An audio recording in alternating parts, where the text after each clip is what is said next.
welcome to the Chronicles of Nania, a nanny resource podcast made for nannies by me, a nanny. I'm your host, Martha Reddick, and this week we are going to be talking about language in kids' movies and everything that goes along with that. And to do that, I have brought on Jennifer Bloomquist. Hello, Jennifer.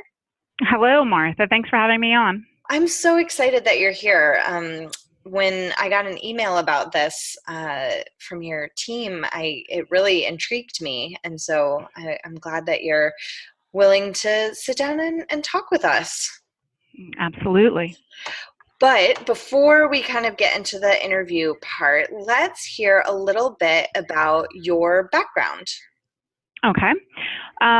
So I was born and raised in Washington, D.C., and then from there went to college at Clarion University, which is in Western Pennsylvania, and I got my bachelor's degree in English literature. And while I was working on that degree, the requirements in the state of Pennsylvania for some of the English degrees is that you have to take linguistics courses. And I had never taken a linguistics course, hadn't even really heard about linguistics until then. And the two classes that I took were taught by a guy named Herb Luthen, whose area of specialty originally was on the sound system of Valley Girl English. Oh. And yeah, I know. And so this just opened up a whole new world for me. Because I'm one of those people who is always very interested in the way that people talk. One of the things that you first notice about somebody new is first if they look like you, but then if they sound like you or if they sound different from you. And so I've always been really, really interested in American dialects. So, so when I graduated from Clarion, I realized I had this, start on a path towards linguistics. So I went to graduate school at the University of Buffalo, where I got my master's degree and my PhD in linguistics. And the work that I did there, for my master's degree, I did research on what we mean when we talk about lying, cheating, and stealing, and how we sort of categorize different dishonest behaviors. And then my dissertation was on the ways in which children develop new naming strategies for things they've never seen before. And I looked to see if there were socioeconomic status differences in the development of language behavior in naming, and also looked at racial differences. And so that's the kind of work that I was. Yeah, it really was, and it's not the topic for this interview, but one of the things that I found, which I thought was really fascinating, was that there are clear class-linked differences in the development of certain linguistic structures, and basically that middle-class kids are socialized differently when it comes to certain language behaviors. And those language behaviors are what is most rewarded in schools. So my research pointed to the fact that we're not talking about any cognitive differences, but what we are talking about is class-linked differences that already advantage middle-class kids before they start school. Right. So the hope for that research was really to help a lot of different programs like Head Start to think about ways in which they could use some techniques to get children who come from lower resource families ready for school in different ways. So then I left graduate school and started teaching here at Gettysburg College, and that I started here 17 years ago. And my home department is Africana Studies. And the work that I have been doing here is much more in alignment with American dialectology. I did a big project that was funded by the National Science Foundation here to look at what African American English speakers are doing in this area of Pennsylvania. And then my most recent project, which is what we're going to be talking about today, is looking at the ways in which ethnicity is created just through the voicing in children's animated films. Yeah. That's a project that I've been at work on for the past couple of years for Oxford University, and the book should hopefully come out later on this year. Great. Do you know, or can you tell us what that book is called? It's called From Dumbo to Donkey: Linguistic Minstrelsy in Children's Animated Films. Wonderful, because this, as you've been talking, I want to interview you a bunch. This sounds all very, very interesting and useful for nannies and caregivers and educators. I think that all of this is really interesting. I know that I really admire and have tried to talk with my older kids about code switching and Hmm. what that looks like and where they see it and things like that. But you know, there's so much to language and how we communicate with each other, and so this is Hmm. all very, very interesting. Um, so let's talk a little bit more deeply about your study and what you learned from it, and we can learn from it. Okay. Um, so I'll start off with what inspired it. So I never thought that I was going to write a book. In my field, we write a lot of articles, and that was just fine with me. But then I have two sons, and when they were little, we went and saw all kinds of animated films. I am a huge fan of animated films. I always went when I was a kid.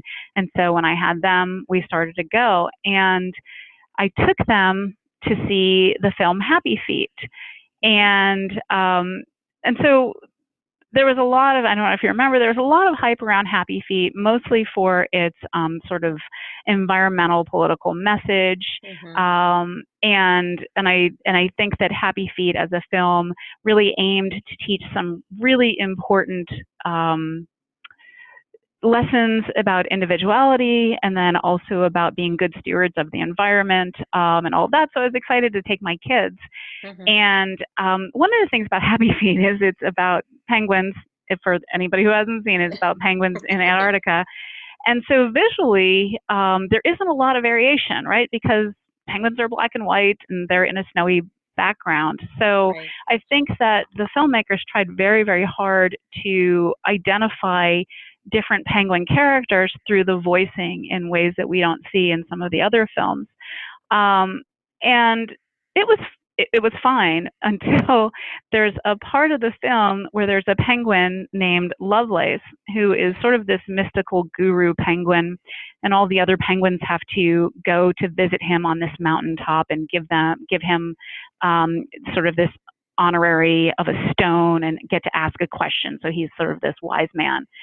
And the issue I had with the film was that the mystical guru penguin Lovelace is voiced by Robin Williams, That's what I thought. and Yeah. yeah, and the voice is really it's Robin Williams doing like an African American English voice, and it actually struck me very much sounding like Barry White.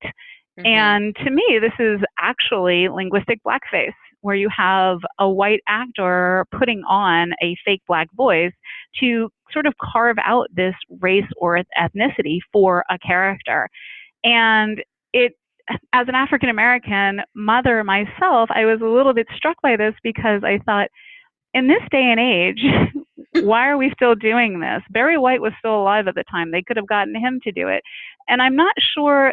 I mean, I think Robin Williams is just very gifted in many ways, but I wasn't convinced that, that's the way they needed to go with that Right. character. And there were a whole bunch of things wrapped up in that character. So it has this Barry White voice. Robin Williams sort of uses the cadences of black preaching style. Um, Lovelace is a wise man, but he's being choked by a soda ring kind of thing. And so all of this created this very narrowly defined and stereotypical way of understanding a particular kind of blackness.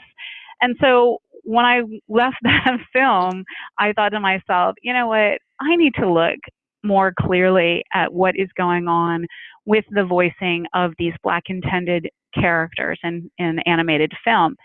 And so I started the project with a historical look, and I started with the first feature-length animated film that had a Black intended character, and that was 1941. That was Dumbo. And so, of course, we know, 40 years on, 60 years on, we know that a lot has been said about the crows in Dumbo, that they are some of the most racist characters in children's animated film. And so I started there, and I looked at every single feature-length children's animated film. So I looked at films that were rated either G or PG, ones that are intended for child audiences from 1941 to 2015, I think, is when I stopped.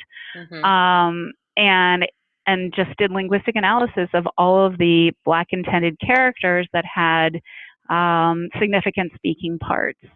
And the reason I stopped in 2015 is because right around the early 2000s is when animated film just explodes.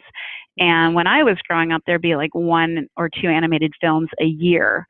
But now there are upwards of 10, 12 a year, and it just got to be too much. This market saturation of the animated film industry. So I looked at all the language. I looked at what was going on historically at the time. So to return to Dumbo, we're talking about 1941. This is during Jim Crow segregation. The crows themselves, the lead crow, his name is Jim Crow. Wow. And one of my arguments is that when we look at these Black intended characters, when we look at the language that's being used and sort of the topics available to them and the roles available to them, we really need to consider that that these characters are reflected in the socio-political environment in which they're created. And so we would expect some differences from 1941 when race relations were very, very different than 2015. But one of the things that I think was rather disappointing about the data is that even though live action film has moved beyond this, and race relations are very different in 2015 than they are in 1941.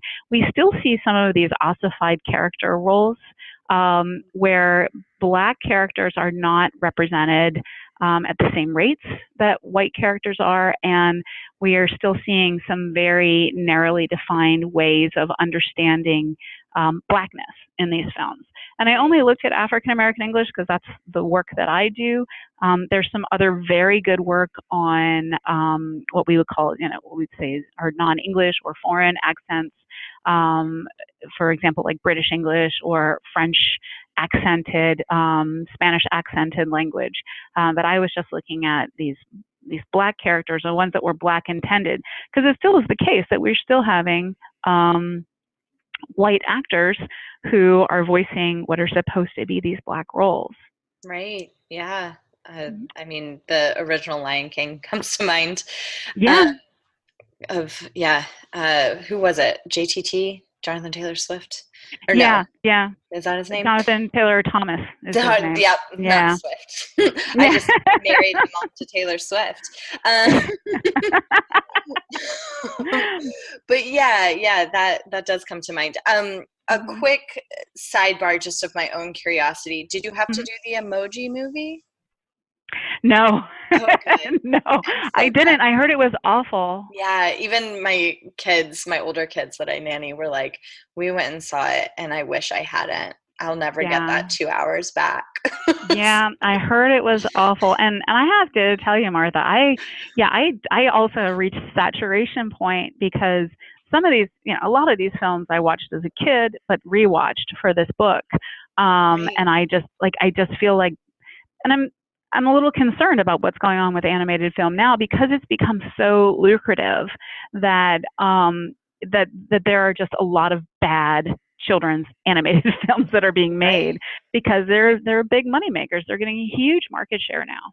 Yeah, and I think it's really crucial to because we kind of have this idea of if it's rated G or PG that it's appropriate and fine for children to watch, and the danger in that is, of course, that the messaging in a G movie can be really dangerous. Yeah.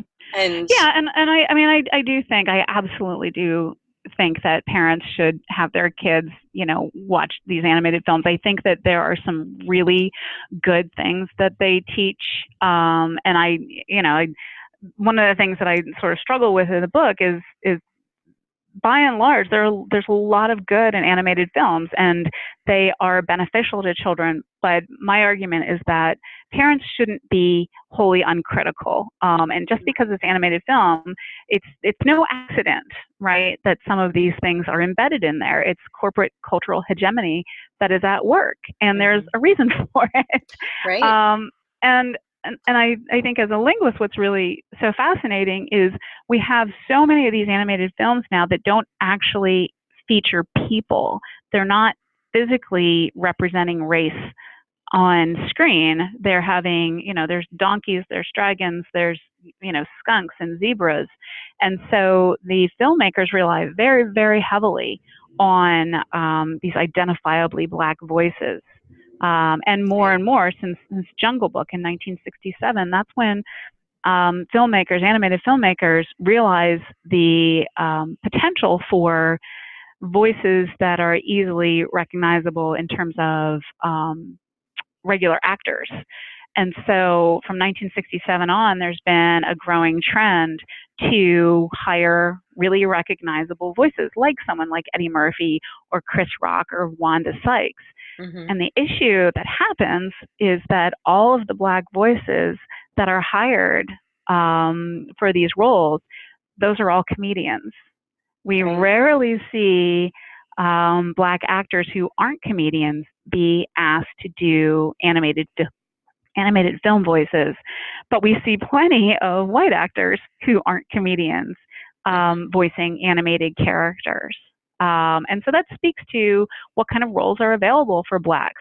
And I gave a talk at Bucknell University years ago, and one of the students there said, well, what about James Earl Jones in The Lion King? They said, he's Black, and he's Mufasa. He's the king of the tribe, of the pride. And I said, well, think about the way Mufasa sounds. James Earl Jones was actually selected because he sounded majestic.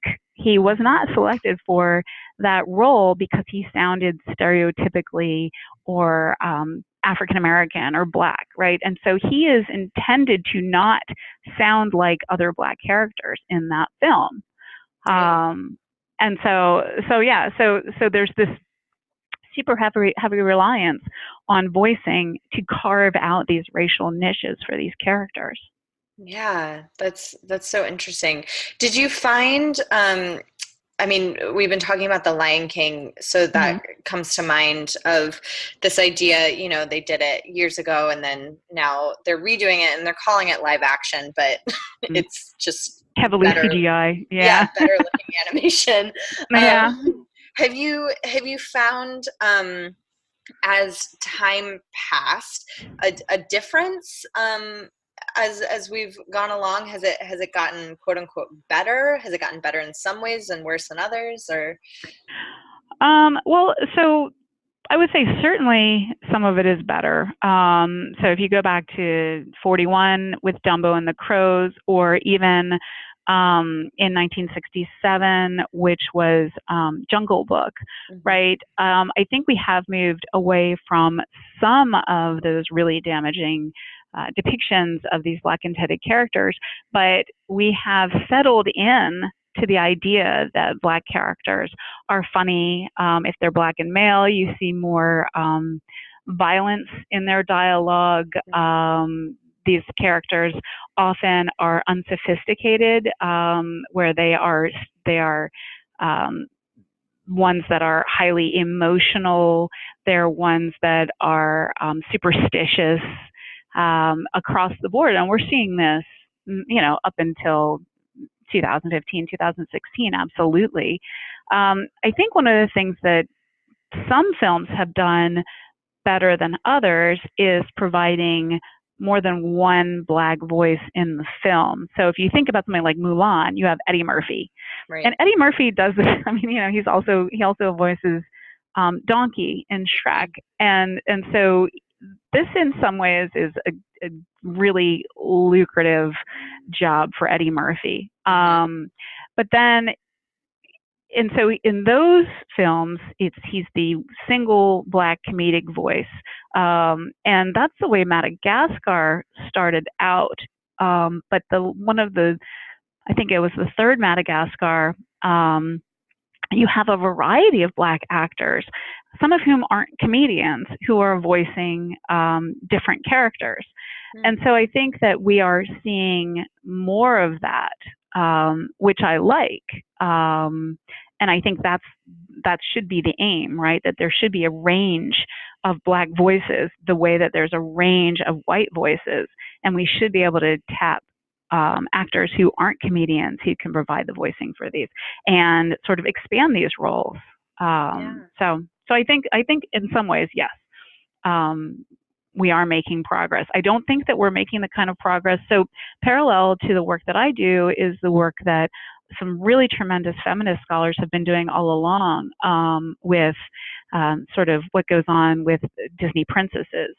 And I think that we have done far better in female roles in animated films than we have with these black intended roles.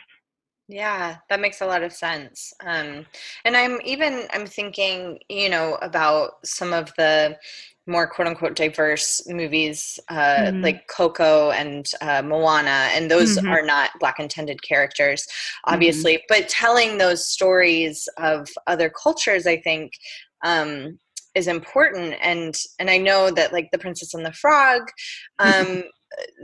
focused on black intended characters, but also a very specific, Louisiana Cajun. Yeah, and I think that Disney tried with The Princess and the Frog, but I think did not. I think that there were a number of missed opportunities in that film. I came away feeling similarly. Yeah. Yeah, and a lot of critics have pointed out, right? You have the first black princess, and she spends something like 65-70% of her time on screen as a frog. Right. And Anika Noni Rose is the actor who voices Tiana in that movie, and she, I think, to a lot of audiences sounds, maybe Southern, but not always sounding black in ways that are easily identifiable. And so I think it's so easy to forget that we're talking about, Disney's first black princess for the vast majority of that movie. Right. Yeah, because it is the majority that she spends as a frog. Yeah. Yeah. So as caregivers, we're always looking for ways to talk to our kids and things about bigger subjects, because that is something that nannies get to do that that teachers and others that have fuller plates might not. We have the time to really get into deep conversations. So what pointers or things like that do you have for parents or nannies who want to have a conversation about animated films and this topic with their kids?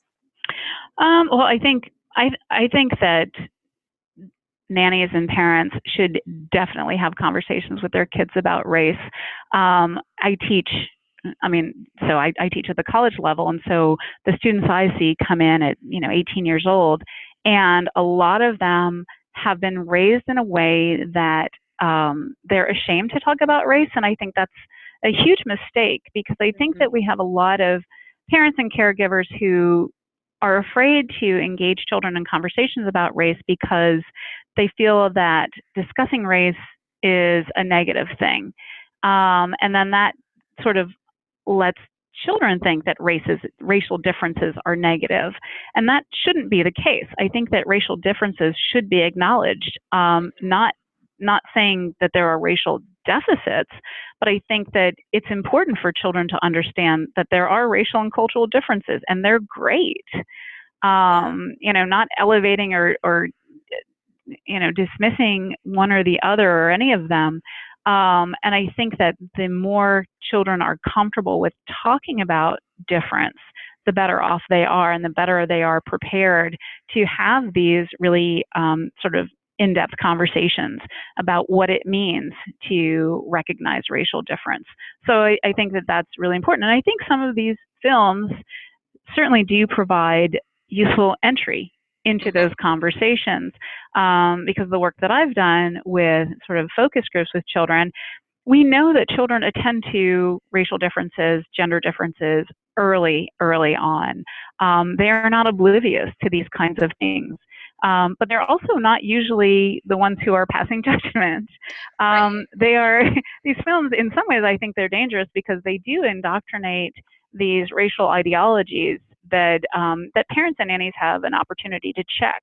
So when I was doing these sort of film watching studies with kids here, asking, we would watch the film and I would ask them questions, who do you think is the funny one? And who sounds most like, people in your family, or those kinds of things. And so to get children to think about why certain characters sound funny, if they would be funny if they had different voices, if they think those characters are smart, if they think those characters are honest, and then to sort of suss out what that is, what those perceptions are coming from, and to talk about, you can talk about the actions of those characters in the films.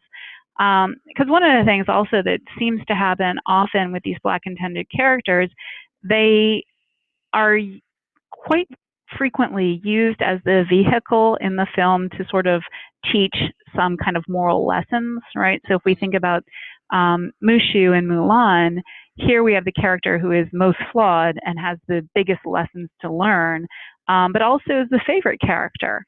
Mm-hmm. And so using that character sort of as a way to understand different kind of character traits, I think is useful.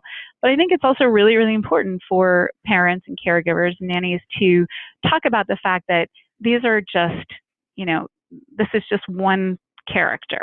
And you can't then take Mushu and assume that all Black people, all Black men are going to behave in this way.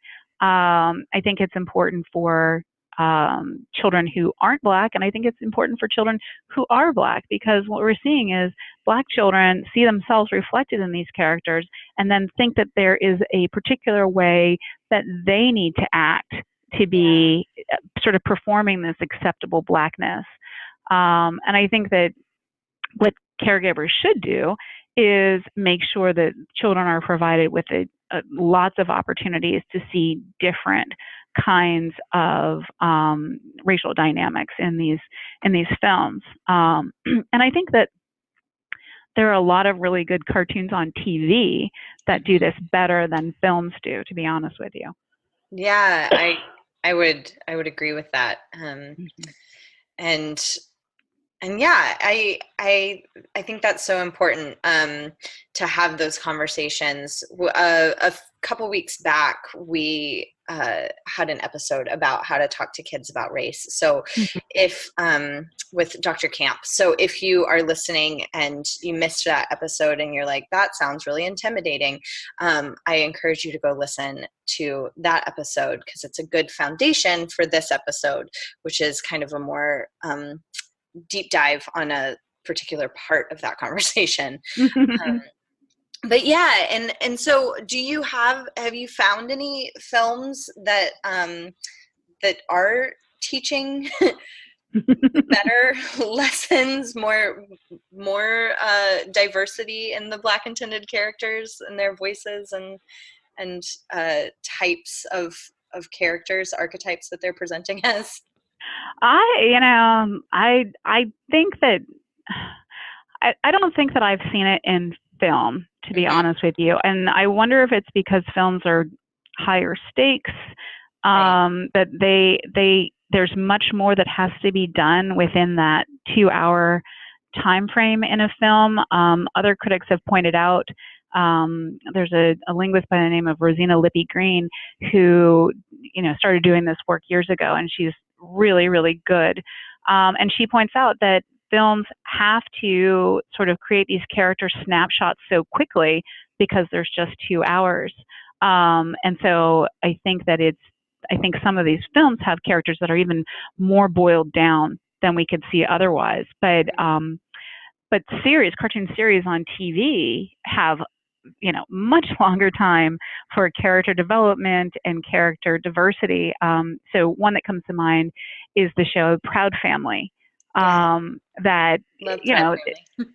Yeah, I really, and certainly we are seeing some stereotypes in Proud Family, but what we're seeing is such a range of characters that children can watch these and sort of see this variety. And of course, PBS has been doing stuff that's great for a really long time. And, they're ahead of the game in terms of taking on some of these more difficult conversations with children, making them feel safe and okay to talk about race difference, all of those kinds of things. So that would be my answer, because even films where we see more a wider range of characters. So I don't know if you ever saw the film Shark Tale, which Will Smith he starred in. It has been on the screen when I've taken children to get haircuts, but I So you're seeing like a whole bunch of different kinds of. So you see different kinds of blackness. You also see other ethnicities that are represented, so like the Italian American community, but those are still super, super stereotypical. So the Italian American community are all mafia sharks. And, Will Smith is rapper, comedian, and so his character is really quite a buffoon character. And then there are two Jamaican-inspired henchmen who are sort of these violent Rastas. And so even when you have a film that is showing different snapshots of ethnicities and races, those are still relying so heavily on these character stereotypes. So right. What about was Zootopia part of your study? Just curious. No. Okay. I did not look at Zootopia. I think it came out after my cutoff because the book was already getting late, and I was just like, you know what, I'm done. Yeah. I just can't anymore. Yeah, I was just curious because that one actually does touch on some racial issues and working within a city and differences. Is that the one where the fox wants to become a police officer? Am I right about that one? It's a bunny that wants to become a police officer, and she has to work with a fox who. Right. Okay. She's George Clooney plays the fox, and he's kind of a crook and a con man. But she is a bunny, and people are like, bunnies can't be police officers. And so there's a lot of things like that going on there. But I was just curious because it's an interesting movie, especially with the police idea thrown in there. Yeah. Which, that's a whole big subject. But yeah, so I love the idea too that TV shows, and as nannies, a lot of times we're limiting screen time anyway while we're with the kids. So a TV show actually probably fits into any screen time that we have a lot better than a movie. It's rare that I get to watch a film. Yeah, but I mean, and that's part of also looking at media is. Films, not only are films coming out more frequently than they were 40 years ago, but they also, films just aren't released in isolation, right? They also now have all of this merchandising that come out with the film in terms of, certainly Disney stores do this, but then the different promotions that are through like fast food restaurants, right? Like Happy Meals and stuff like that have these film characters. And it's also the case, like when I was a kid, you went to the theater, you saw the film once, and that was it. But now, lots and lots of kids see these films many, many, many times because you see it in the theater, but then, you can watch it on a streaming service, right? Or you have a DVD. And, when my kids were really little, we had a minivan that had a DVD player in it. And they had the expectation that every time you got in the car, you were supposed to watch something. And so the saturation is way different than it was, when I was a little kid. And so I think that's another reason we really should be vigilant, because I think that a lot of parents feel like this is innocent and it is something to occupy children's time. But there's so much of it. And we see that, so if you're talking about these like toys that come out with these films, oftentimes children, when they're playing with the toys, they're not playing in ways that is of their own creation. What they're doing is they're taking the toys and reenacting scenes from the films, right? Because it's sort of a ready-made script for them. And so they are watching it, they are absorbing it, and then they are performing it with toys or characters. And so there are so many layers of them just learning these racialized ways of understanding identities. Right. Yeah. And I guess I'm also curious about if there are ways that adults can help, like, I'm not exactly sure what to do, but like help get more diverse movies made. I think that, so the entertainment industry is in some ways so unchanged, right? We're just now seeing women being able to make some inroads in terms of directing and producing. We still see women that are underpaid, and that's women. So then we're talking about Black and brown people. It's even more dramatic, these sort of ways into the film industry.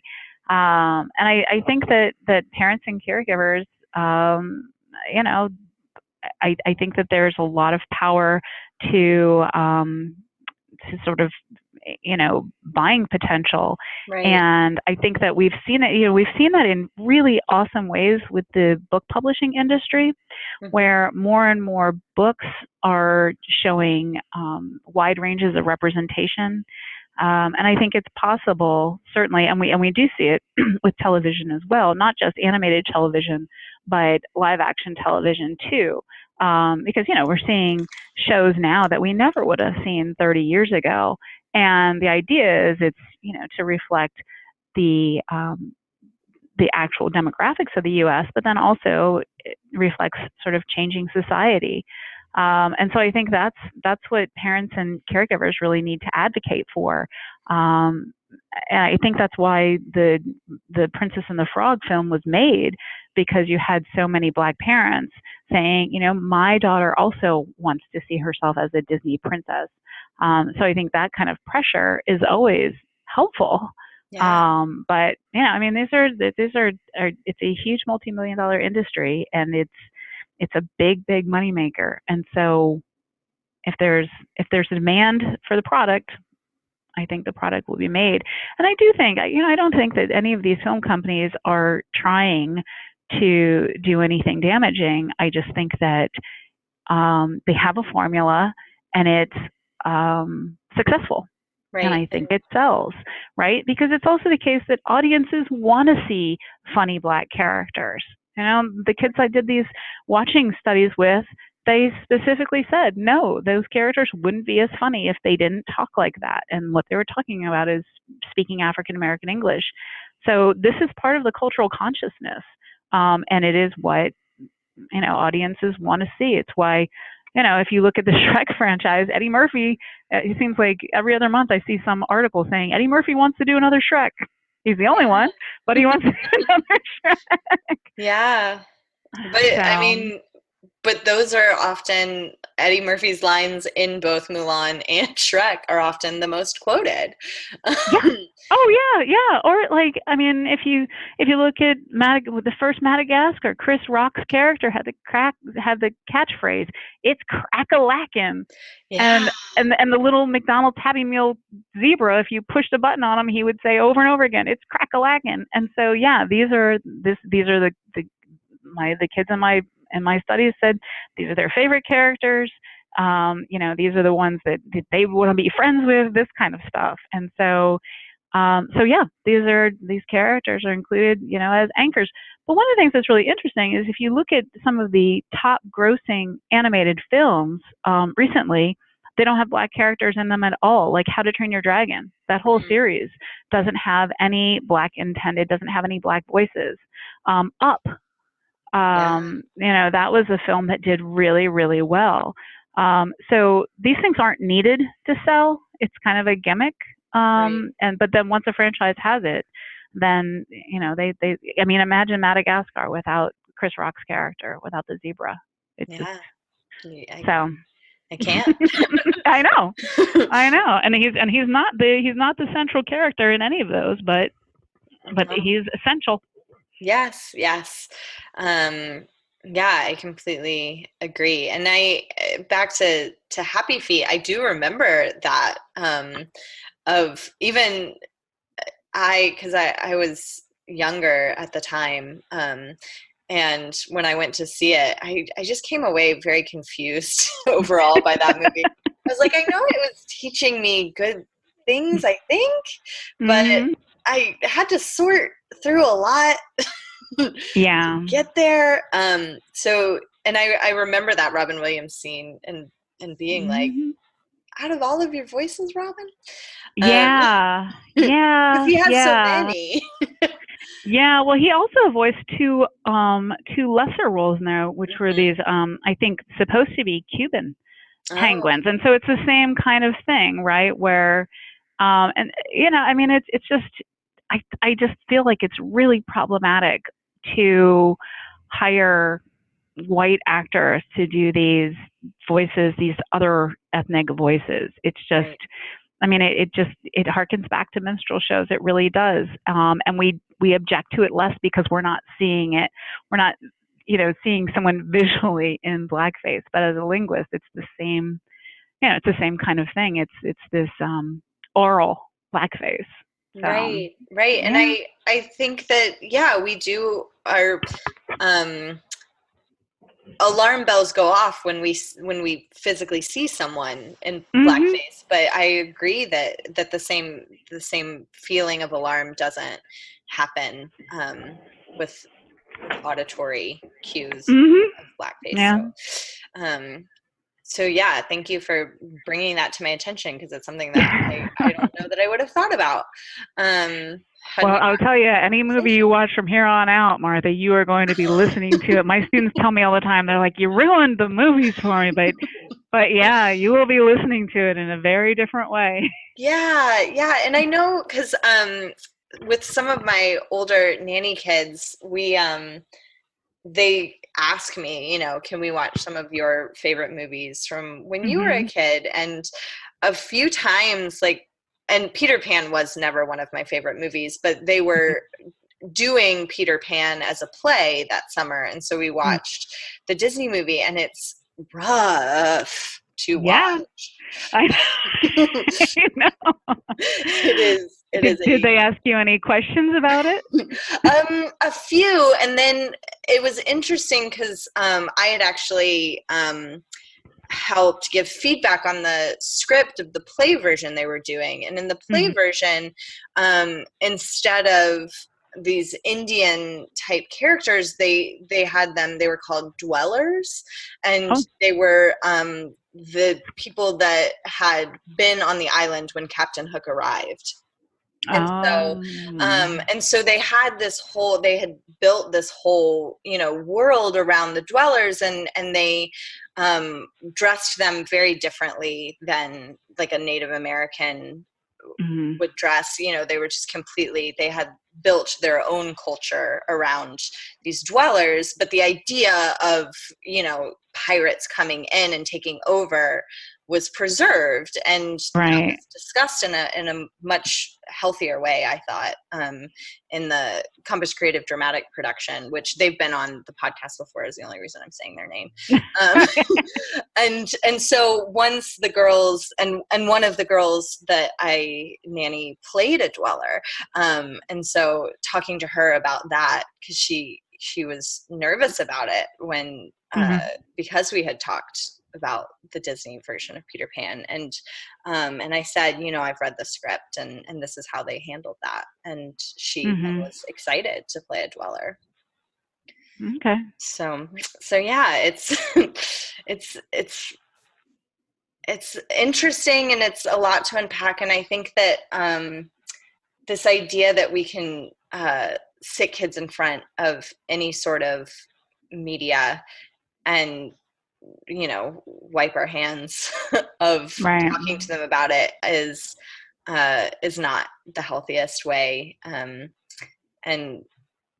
yeah, I think media is important. You don't want to isolate your kids from cultural phenomena, but it's also just as important, if not more, to then discuss it with them and allow them to ask questions and answer them as openly and honestly as age appropriate and as you can. Yeah. And I think one of the lessons we're learning lately is that one of the most important things that we can teach our children is how to be critical consumers of media, and how to, think through some of the things that they're seeing. Because I think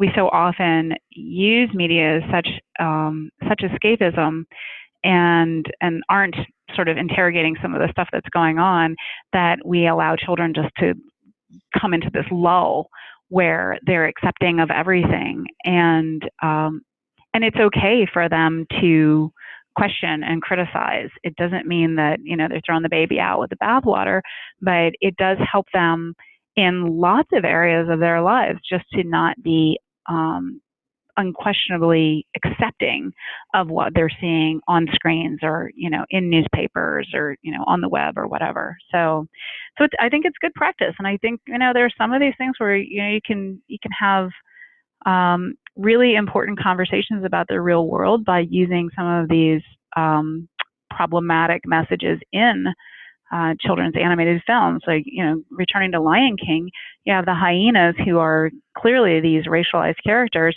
who are left out of the circle of life, who are in this sort of gray ghetto.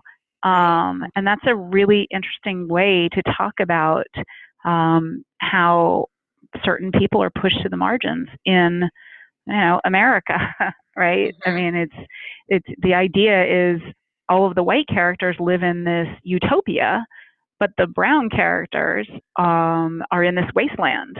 And so it could, for kids who are old enough, it could be a really good way of talking about urban decay and about ghettoization of populations in the United States. Yeah, completely. There you go. And the new one is coming out, so yeah, it's all gonna get. I just think it's so interesting, all of these remakes, right? Because one of the reasons that the college wanted to put out a press release about my work is because of the remake of Aladdin, which I have not seen. I've seen a lot of the trailers and all of that, but I've read a lot of critiques, and from what I understand, is if you saw the animated Aladdin, the remake of the Aladdin for you is kind of an epic fail, just because of the way that you remember the animated one, which had its own problems. Right. Sure. Right. And so it's interesting to see if some of these animated films are remade in a live action / CGI way that is an attempt to fix some of those earlier problems in the animated one. So a kind of do-over, and in a way to make even more money off of them. So, right. So. And hold on to the rights to the story. I hear that's a reason why this is happening, is that they have to like interact with those rights every so many Mm, years to keep them or okay. whatever. I don't know if that's true, but I have heard that. Um, and so, yeah, I'm excited to uh, have had this conversation with you so that as these new movies start coming out, I can start watching them with a more critical eye and then talking because now I mainly work with babies, but I still babysit and work with some older kids. Hmm. So I'm and when I do babysit, like at night and stuff, we will sometimes watch films. So Hmm. I'm excited to have more of these open conversations about it. Hmm. Well, Yeah, and I remember, and this is more on the feminist wavelength, um, but I watched the live action Cinderella with hmm. sleepover. I was babysitting for a sleepover, so it was a bunch of 13-year-old girls. And as I was watching it, a lot of them were like, "Why is no one asking her who she wants to marry?" And they were like, Awesome. "A shoe, like DNA, do a DNA swab." That's awesome. It was very, very funny. And so great to see them be like, well, this, I don't buy this. Like, Hmm. because it's not the world that I know. And so, and why wouldn't you do it this Yeah. way? Yeah, yeah, we've done, and and that's great for girls, and it also is great for boys, right? Because those Right? films also sort of teach boys what to expect in terms of girlhood, femininity, and all of that. And so it's also really good for boys to understand that that's not reality, Right. and also to see what sort of the roles are for men and masculinity and all of that kind of stuff. So yeah, I agree. We have made some important progress when it comes to gender roles in these films. So I'm hoping we'll catch up when it comes to race and ethnicity, particularly with Black characters, because I think that we are starting to see some of my friends who are Hawaiian um, didn't completely endorse Moana, but I do think we're certainly, like you mentioned, Coco. We're starting to see more of those films as well, and Mulan, of course, had its issues too. Right. But we're not. I don't think we're seeing. I think we still have a prescribed way for Black characters to be, and so Mhm. I'd like to see. I'd like to see that catch up too.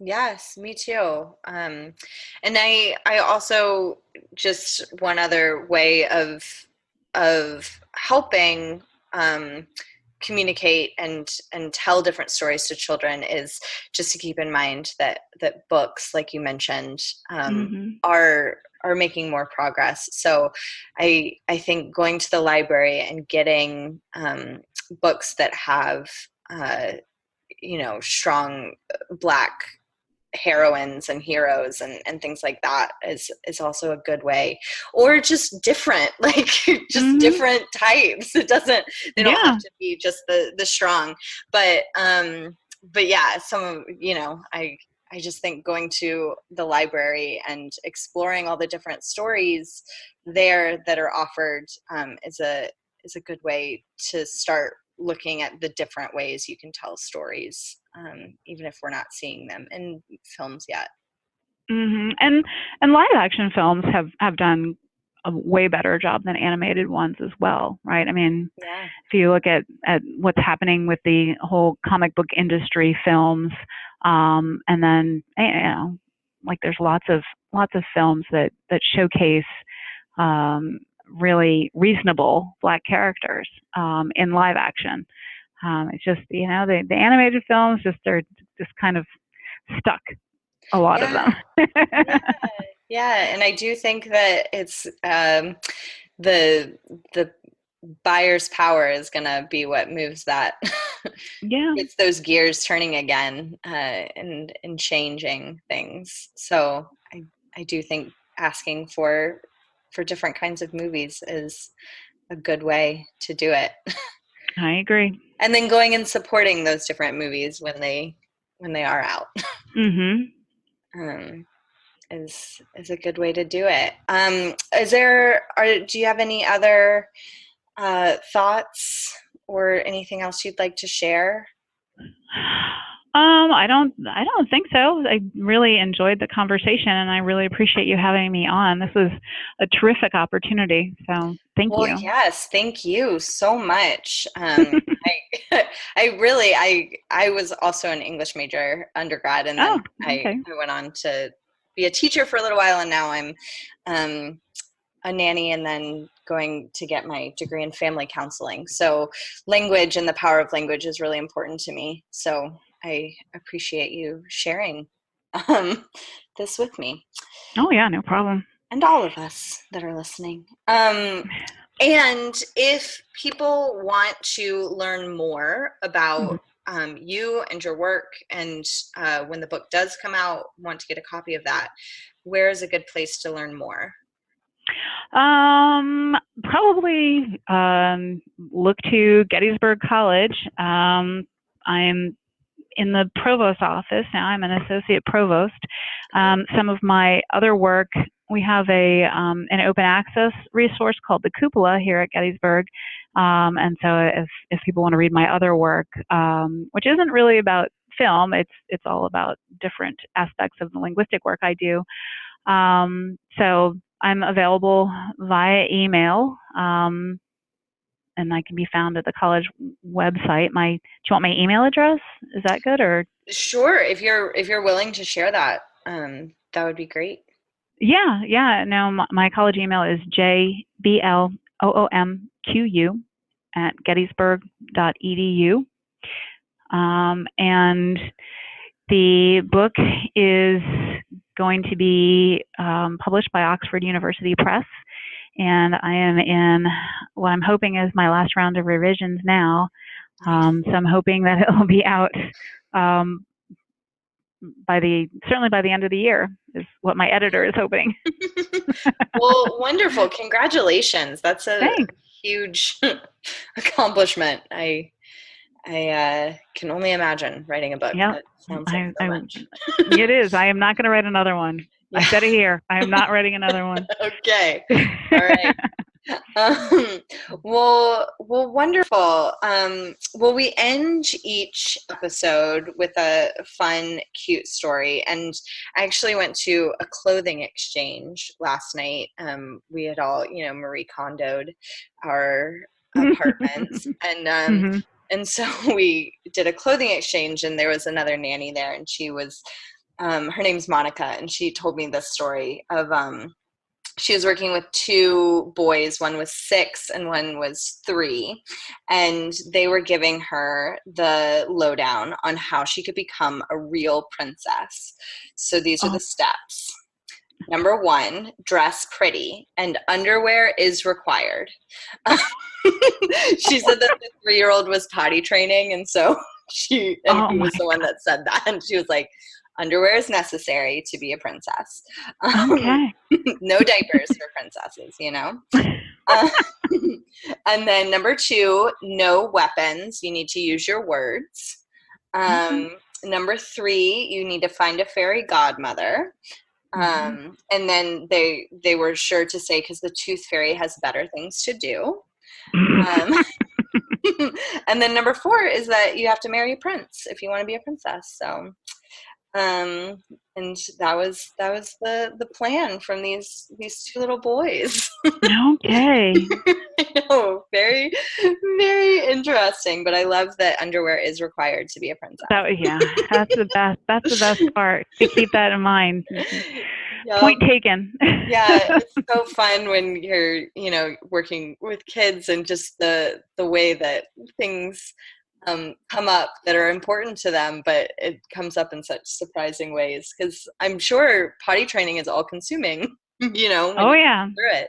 So. Oh yeah, and oftentimes, right? I remember babysitting, and the incentive for the potty training was, you got underwear, like cool underwear. Even with my boys, like it was like you got cool underwear if you could just, get out of diapers.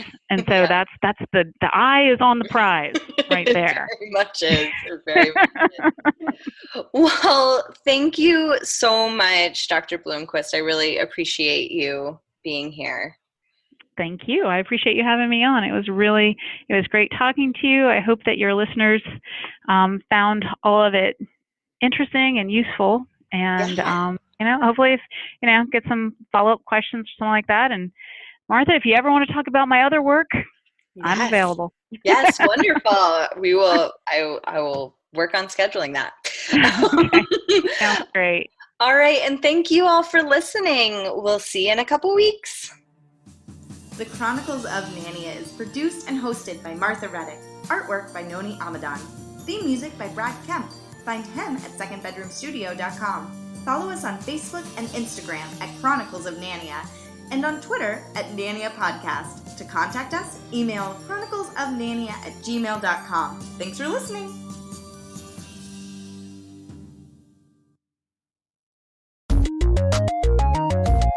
This show has been brought to you by Machine Culture.